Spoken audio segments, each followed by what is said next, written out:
बांग्लादेश के अंदर हो रहा है, कोई बोल नहीं रहा है।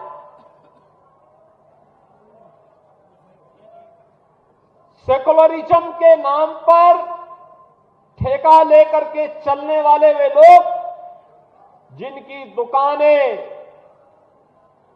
हिंदू समाज को और सनातन धर्म को कमजोर करने और हिंदू समाज को तोड़ने की पूरी ताकत लगाती है, बांग्लादेश की घटना पर इनका मुंह बंद है। इनके मुंह पे लगता किसी ने फेविकोल चिपका दिया है, ऐसे लगता है कोई टेप इनके मुंह पे चिपक चुका है। इनके मुंह से एक भी शब्द नहीं निकलना है। बांग्लादेश के रास्ते हिंदुओं का सर्वनाश, बांग्लादेश में मोदी विरोधी जमात, 1971 की हार का बदला, बांग्लादेश जैसी कट्टरता की काट, सेक्युलरिज्म के ठेकेदारों की औकात। देखिए सिर्फ और सिर्फ धर्म ज्ञान पर।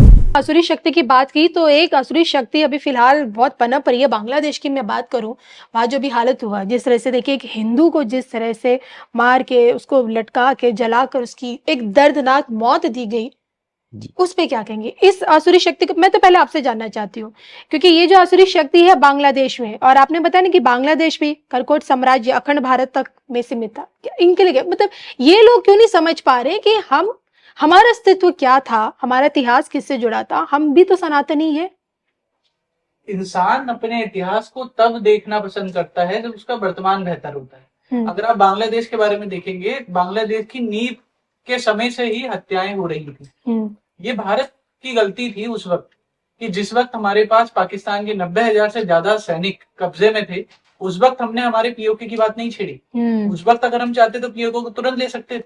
पूर्वी पाकिस्तान अलग बना के बांग्लादेश बना दिया, अपने लिए एक नया दुश्मन हमने खुद पैदा कर दिया जी। हम पूर्वी पाकिस्तान को अपने अंदर विलय कर सकते थे, हम उसे एक राज्य की तरह ले सकते थे। जिस तरीके से सिक्किम था, सिक्किम पहले एक अलग देश हुआ करता था, उसके बाद हमारा एक राज्य की तरह हमने उसका बाद में विलय किया। भूटान आज भी हमारा एक प्रोटेक्टेड कंट्री की तरह काम करता है। भूटान में हमारी सेना रक्षा करने का काम करती है। इस तरीके से हम पूर्वी पाकिस्तान के अंदर भी कर सकते थे। ये उस समय के बीज हैं जो हमने गलती करी थी, वो हम आज भुगत रहे।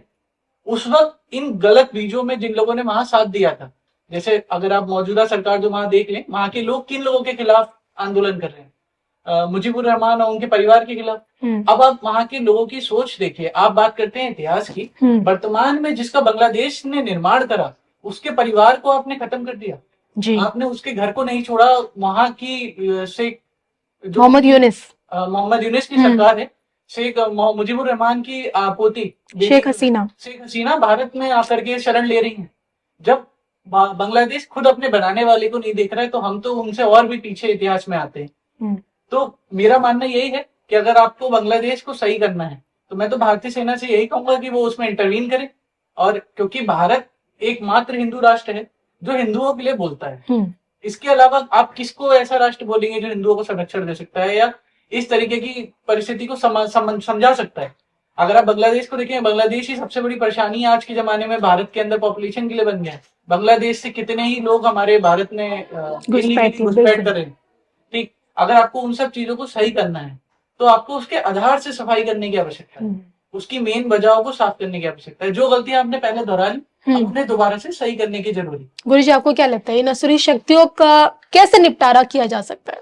देखिए, फिर हम इसको शास्त्र के माध्यम से ही समझाएंगे कि ऋषि कश्यप की 2 पत्नियां थी, दिति और अदिति जी। उन्हीं के माध्यम से दैत्य और देवताओं का जन्म होता है। अब यही है कि पिता एक ही है, लेकिन माताओं के प्रकृति के अनुसार 2 प्रकृति के बालक और वंश उत्पन्न हो जा रहा है। दैत्य जो कि सब कुछ छीनना चाहते हैं, जब सब कुछ तोड़ना चाहते हैं, विध्वंस मचाना चाहते हैं, वो भी एक ऋषि की ही संतान है। तो इसी तरह से बांग्लादेश कह लीजिए, पाकिस्तान कह लीजिए, ये जन्म तो भारत से ही ले रहे हैं। और जब ये भारत से जन्म ले रहे हैं और फिर ये अपने ही देश के सगे नहीं हो पा रहे हैं, अपने ही देश को विध्वंस करना चाह रहे हैं, तो ये प्रवृत्ति यानी प्रकृति की बात है।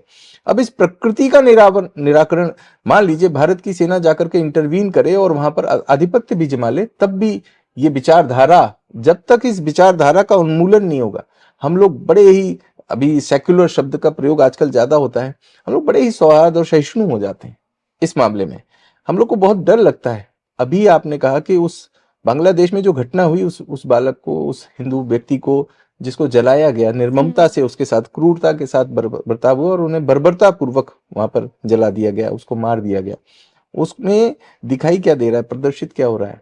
उसको कहा जा रहा है कि उसने ईश निंदा कर दी। ईश निंदा मतलब किसी के आस्था, धार्मिक आस्था के साथ कुछ बोल दिया। हमारा ये प्रश्न है कि हमारे देश में हमारे राम जी को लेकर के कितनी निंदा होती है। हमारे भगवान रामचंद्र को तो पता नहीं क्या क्या बोल दिया जाता है इसी देश के अंदर, लेकिन देवी देवताओं का मजाक। हाँ, लेकिन क्या हम लोग आज आप हमारे सामने ये बैठे हैं, ये खुद कह रहे हैं हर्षादित्य जी कि हमारे को आक्रोश नहीं होता है क्या, जब हमारे ही पूर्वजों द्वारा बनाए गए मंदिरों को खंडहर होकर के, जूते चप्पल पहनकर, मांस मदिरा और पिकनिक स्पॉट बना दिया गया, व्यसन का केंद्र बना दिया गया उसको। तो हम लोग वहां पर, ये हमारी ईश निंदा नहीं है, उससे भी बढ़कर है। लेकिन फिर भी क्या हमने अस्त्र शस्त्र उठा लिए?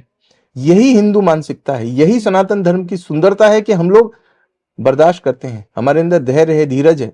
लेकिन ये जो कट्टर इस्लामी पंथी जो लोग हैं, ये जो इनकी कट्टरता है, इसका उन्मूलन होना, यही विचारधारा भारत से पाकिस्तान बनाती है, यही विचारधारा भारत से पाकिस्तान से बांग्लादेश बनाती है, और यही विचारधारा आगे भी खंड खंड करना चाहती है। इस विचारधारा में क्या है, हम लोग कहते हैं कि इस्लाम धर्म जो है वो ऐसा धर्म है जो कि सबको समान रूप से देखता है, जो भी इंटरप्रेट करते हैं वो लोग, लेकिन ऐसा नहीं है। यहाँ इस धर्म के अंदर, जिसको हम लोग इस्लाम कह रहे हैं, आजकल सो कॉल्ड इस्लामिस्ट जो लोग हैं, ये कट्टर दुराचारी, व्यभिचारी और दुष्ट आत्माएं हैं। जिस तरीके से दैत्य हुआ करते थे पहले, वही ये दैत्यों के रूप में ही, पिशाचों के रूप में ही है ये।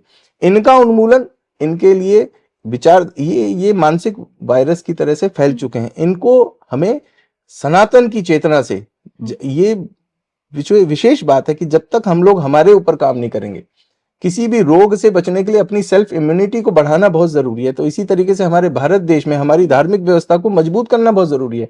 आज कोई भी आता जाता ऐरा गैरा हमारे धर्म पर उंगली उठा करके ईश निंदा करके चला जाता है और हम लोग सहिष्णु की तरीके से चुप बैठते हैं। ये हमें नहीं करना है, लेकिन हमें उसका विरोध करना चाहिए और एकजुट होकर के विरोध करना चाहिए। हमारे यहाँ ये है कि हम एकजुट नहीं हो रहे हैं। हम हिंदुओं को एकजुट होना है पहली प्राथमिकता। दूसरी बात, हमें सनातन धर्म को समझ करके समझाना भी पड़ेगा, और जो इस धर्म को पालन, इसीलिए आज बार बार कह रहे हैं कि भारत को आधिकारिक रूप से हिंदू राष्ट्र घोषित करना चाहिए। उसका कारण यही है कि यहाँ पर अगर आधिकारिक रूप से हिंदू राष्ट्र होता है तो किसी की भी हिम्मत नहीं पड़ेगी इस प्रकार से हमारे देवी देवताओं की ईश निंदा करने की।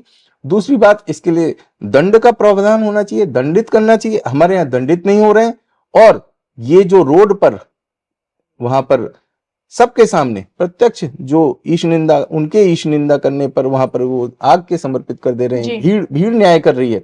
तो ये भीड़ तंत्र नहीं है, वहां संविधान नहीं है, तो इसका मतलब वो हाथ से निकल चुका है। और अब यहाँ पर बात आती है कि हमारी सेना, हमारे भारत के प्रधानमंत्री, गृह मंत्री को इसमें इंटरवीन करना चाहिए और जाकर के बांग्लादेश को अपने हाथों में लेना चाहिए, क्योंकि वो बांग्लादेश के हिसाब से नहीं चल रहा है। वहां पर चाइना की मेंटेलिटी चल रही है, उनका अपना मानसिक भाव चल रहा है कि इसे किसी तरीके से भारत के विरुद्ध प्रयोग किया जाए। बांग्लादेश के भूभाग को वो आतंकी गतिविधियों के लिए प्रयोग करना चाहते हैं, इसलिए वहां पर अराजकता का माहौल पैदा किया गया है। और इसी प्रकार से पाकिस्तान में भी और अन्य क्षेत्रों में भी ये कर रहे हैं। ये चारों तरफ से भारत को घेरना चाहते हैं, क्योंकि भारत विकास की दौड़ में आगे निकल रहा है।